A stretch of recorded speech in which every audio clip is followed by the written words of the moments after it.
건강한 크리스찬은 어느 곳에 있든지 구원의 통로, 축복의 통로, 행복의 통로의 역할을 해야 한다고 생각합니다. 여러분은 가정에서, 직장에서 혹은 여러분이 처한 곳에서 어떻게 구원의 통로, 축복의 통로, 행복의 통로의 역할을 감당하고 계십니까?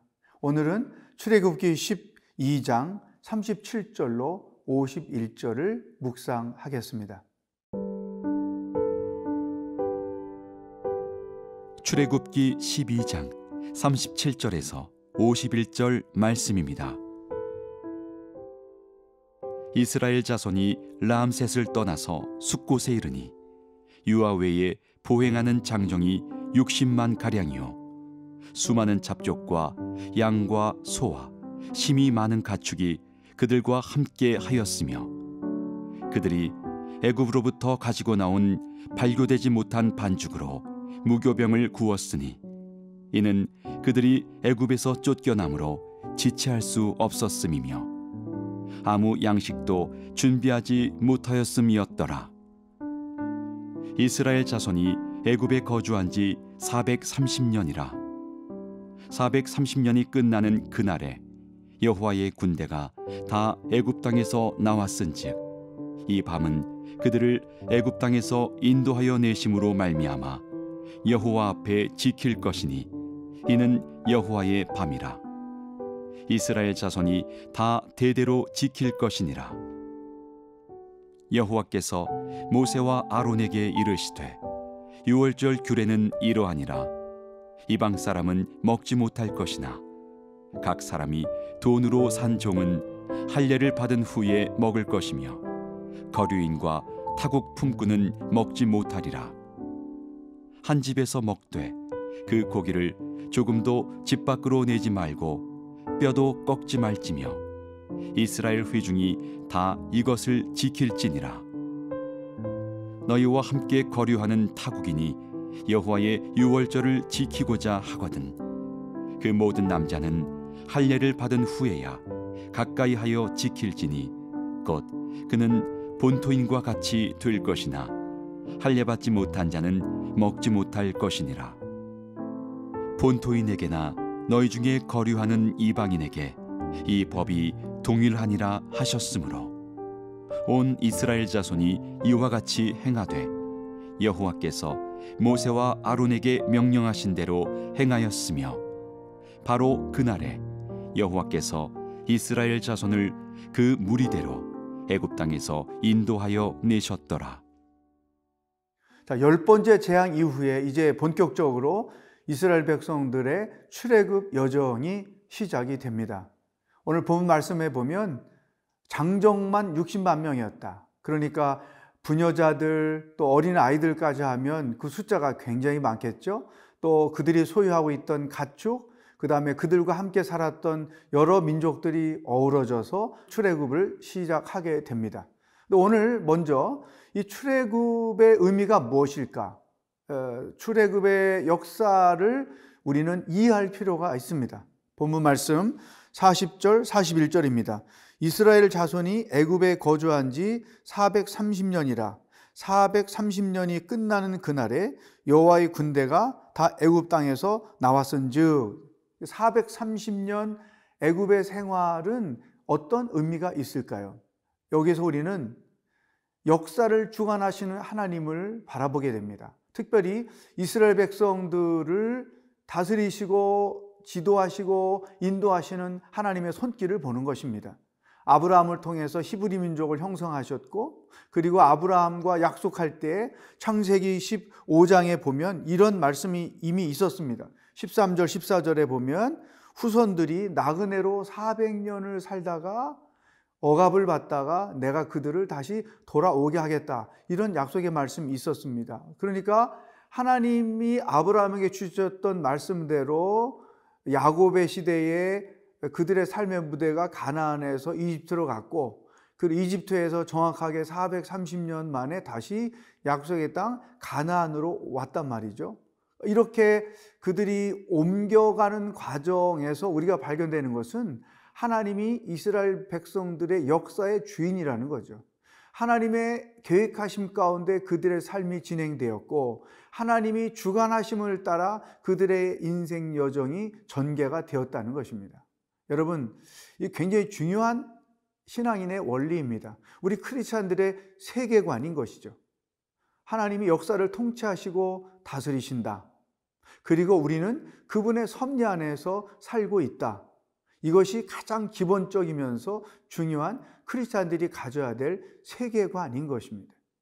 세상에 많은 철학이 있고 이론이 있다 할지라도 우리 크리스찬들은 역사의 주인은 하나님이고 그분의 통치 아래서 우리는 살아가고 있다. 이 분명한 신앙 고백을 가지고 살아야 합니다. 이들이 가나안에서 애굽으로 넘어갔고 다시 애굽에서 가나안으로 넘어오고 또 이제 가나안에서 살다가 바벨론 포로로 가게 되고 다시 70년 후에 원래의 땅으로 돌아오게 되고 이런 전 여정을 보면 이스라엘 백성들이 철저한 하나님의 역사 안에서 살아가고 있는 것을 볼 수 있죠. 이것은 또 무엇을 의미할까요? 우리의 삶도 우리의 인생의 역사도 하나님의 놀라운 섭리 아래 있다는 것입니다. 여러분, 오늘까지 살아온 여정을 한번 뒤돌아보십시오.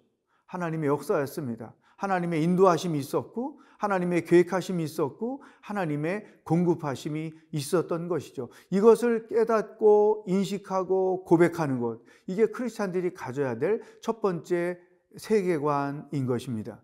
또한 내 인생을 인도하신 하나님을 분명히 믿고 안다면 여러분들의 자녀를 돌아볼 때에도 같은 시각으로 보는 것입니다. 나를 여기까지 하시고 인도하신 하나님께서 우리들의 자녀의 삶도 인도하시고 책임지실 것이다.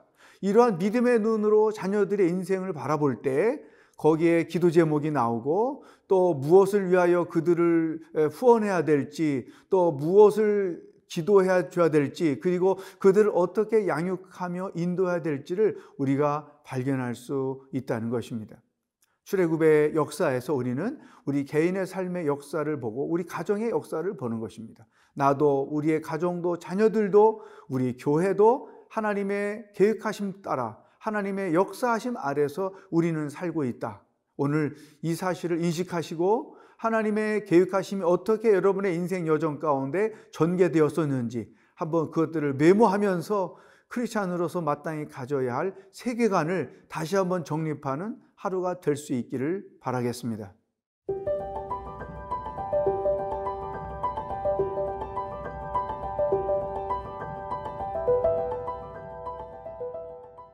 이스라엘 백성들의 출애굽의 규모를 보면 이제 장정, 또 가정들, 가축, 그리고 그들과 어우러져 함께 살던 이방 민족들 다 포함이 되어 있죠. 근데 여기에서 우리는 놀라운 하나님의 말씀을 발견하게 됩니다. 48절, 49절 너희와 함께 거류하는 타국인이 여호와의 유월절을 지키고자 하거든 그 모든 남자는 할례를 받은 후에야 가까이하여 지킬지니 곧 그는 본토인과 같이 될 것이나 할례 받지 못한 자는 먹지 못할 것이니라. 본토인에게나 너희 중에 거류하는 이방인에게 이 법이 동일하니라 하셨으므로 여러분 이 구절은 굉장히 중요합니다. 그러니까 유대인, 히브리인이 되려면 할례를 받는데 그 할례는 히브리 사람만 받는 것이 아니라 이방인들도 받는다는 거죠. 그러니까 그들과 동행했던 이방인들도 할례를 받으면 하나님의 약속의 자녀가 된다는 거예요. 그래서 출애굽했던 그 사람들 중에 이방인들도 이때부터 이제 하나님의 택함 받은 백성으로서의 새로운 인생을 시작하게 됐다는 것이죠. 이 말씀에서 우리는 아브라함에게 주셨던 약속을 생각하게 됩니다. 창세기 12장 1절로 3절에서 주셨던 그 말씀이죠. 복의 근원이 될지니라. 다시 말하면 아브라함을 통해서 구원의 통로가 되게 하겠다. 히브리 민족을 통해서 축복의 통로가 되게 하겠다. 이스라엘이 택함 받은 백성들을 통해서 행복의 통로가 되게 하겠다.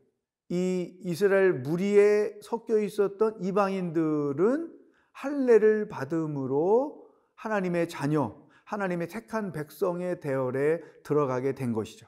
여기서 할례라고 하는 것은 오늘날 세례를 의미하는 것입니다. 인종을 초월해서 누구든지 예수 그리스도를 믿고 고백하면 세례를 받게 되죠. 세례를 받았다는 것은 하나님의 자녀가 되었다는 것을 의미하는데, 이 하나님의 자녀가 되는 자격 조건은 오직 믿음 외에는 아무것도 없다는 것이죠. 인종차별이 없다는 것입니다. 남녀노소 차별이 없다는 것입니다. 어쨌든 이 이스라엘 백성들은 아브라함에게 주셨던 약속을 지금 이 출애굽 여정에서 실현하고 있는 거죠. 그들이 복의 근원이 된 것입니다. 축복의 통로가 된 것입니다. 여러분에게 축복의 통로가 되었던 사람이 누구입니까? 여러분에게 구원의 통로가 되어줬던 사람이 혹시 있습니까? 반대로 여러분이 누군가에게 구원의 통로가 되신 적이 있습니까?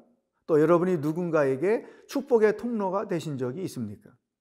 건강한 크리스찬들은 가정에서나 교회에서나 직장에서나 심지어는 어떤 사교적 모임 가운데서든 어디 있든지 간에 이 아브라함에게 주셨던 사명을 자신에게 주신 사명으로 알고 감당해야 됩니다. 우리는 누구나 구원의 통로 역할을 해야 되고 축복의 통로의 역할을 해야 되고 더 나아가서 행복의 통로의 역할을 해야 되는 것입니다. 자, 오늘 하루 여러분 한번 고민해 보십시오. 내가 구원의 통로가 되어야 할 사람이 누구 있는지를 둘러보세요. 행복의 통로가 되어야 할 사람들이 누군지를 둘러보세요. 축복의 통로가 되어줘야 할 사람들이 누구인지 둘러보시기를 바랍니다. 하나님은 우리를 통하여 이 땅에 구원이 열려지기를 원하고 믿음을 갖고 있는 사람들을 통해서 그 있는 곳이 천국이 되기를 원하시고 또한 믿는 자들을 통해서 함께하는 자들에게 하나님의 복이 임하기를 원하신다는 것이죠. 이것이 아브라함에게 주셨던 약속이고 동시에 우리에게 주신 하나님의 약속이라는 것이죠. 비로소 아브라함에게 주셨던 그 놀라운 축복의 통로의 역할을 출애굽 여정에서 일어나고 있는 것을 우리가 보는 것입니다. 여러분들의 삶의 여정도 이렇게 구원의 통로, 축복의 통로, 행복의 통로가 되기를 주의 이름으로 축복합니다.